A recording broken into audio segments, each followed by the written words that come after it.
objet nombre, SCP-168. Calculatrice consciente. Classe sûre. Procédure de confinement spéciale, SCP-168 doit rester dans la salle d'observation 221D du secteur 28, il doit être calé à l'angle le plus plein permis par son boîtier, faisant face à la fenêtre non obstruée. L'entrée doit rester verrouillée, l'accès est possible sur demande.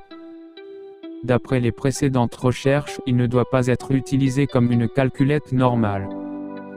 La discussion avec SCP-168 est encouragée mais doit être limitée à un maximum d'1 heure par jour, sans exception.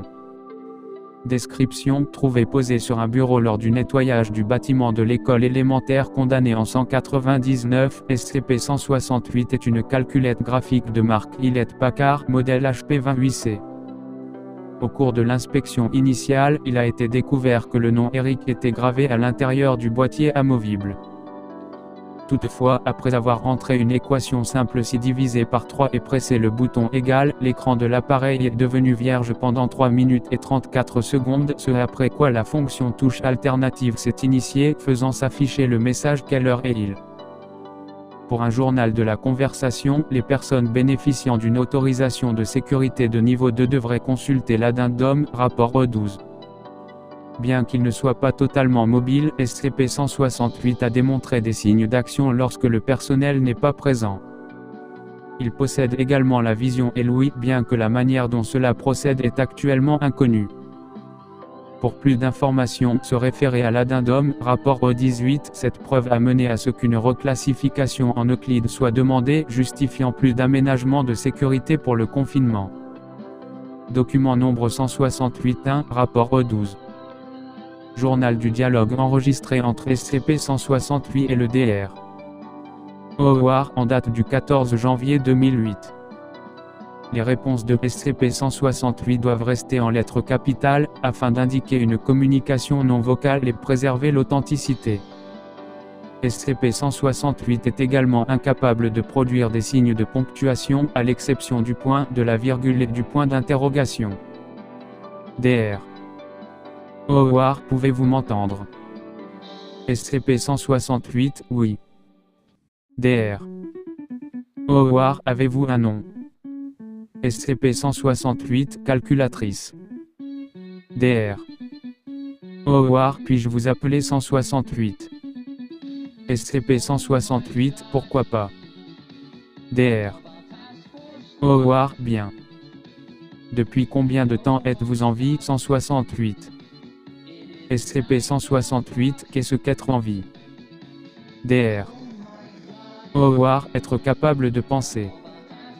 SCP-168, oh. SCP-168 s'arrête pendant environ 2 minutes. SCP-168, 12 ans 3 mois 12 jours 8 minutes 32 secondes. DR. Howard, pourquoi cela a-t-il pris si longtemps? SCP-168, personne n'a jamais demandé. DR. Howard, continuons. Il y a un nom gravé dans votre boîtier. Qui est Eric? SCP-168, Eric était gentil. J'y aimais bien Eric. Où est-il parti? DR. Howard, je ne sais pas où il est allé. 168. SCP-168, quel gars qu'on néglige. J'espère qu'il pensera à revenir pour moi. DR. Howard, Eric était-il votre propriétaire? SCP-168, Eric était gentil. DR. Howard, bien. Fonctionnez-vous comme une calculette le devrait? 168. SCP-168, je devrais l'espérer. DR. Howard, puis-je essayer de vous utiliser pour résoudre une équation? Quelque chose comme 2 plus 2. SCP-168, oui. Le DR. Howard entre 2 plus 2 et presse la touche égale, la réponse 4 apparaît sur l'écran de SCP-168 instantanément. DR. Howard, puis-je en tenter une autre, sans vous dire ce que ce sera au préalable? SCP-168, oui. Le DR. Howard entre 264 divisé par 8 et presse la touche égale, la réponse 33 apparaît sur l'écran de SCP-168 après 12 secondes.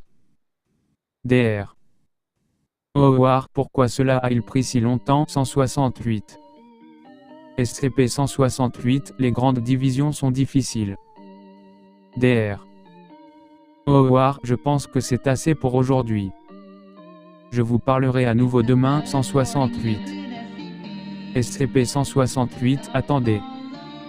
Il fait sombre ici. Pouvez-vous ouvrir la fenêtre? Dr. Howard, il n'y a pas de fenêtre dans cette pièce. 168. SCP-168, puis-je avoir une autre piste avec une fenêtre? Dr. Howard, j'ai peur que non.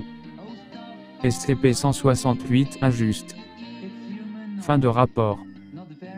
Document 168-A2, rapport O18. En entrant dans la salle de stockage 185D afin de continuer les tests avec SCP-168 le matin du 15 janvier 2008, j'ai découvert la seule table de la pièce retournée, SCP-168 gisant près d'elle, en position verticale. Son écran affichait que dites-vous de CA? CA vous apprendra à me laisser dans le noir toute la journée. Abruti.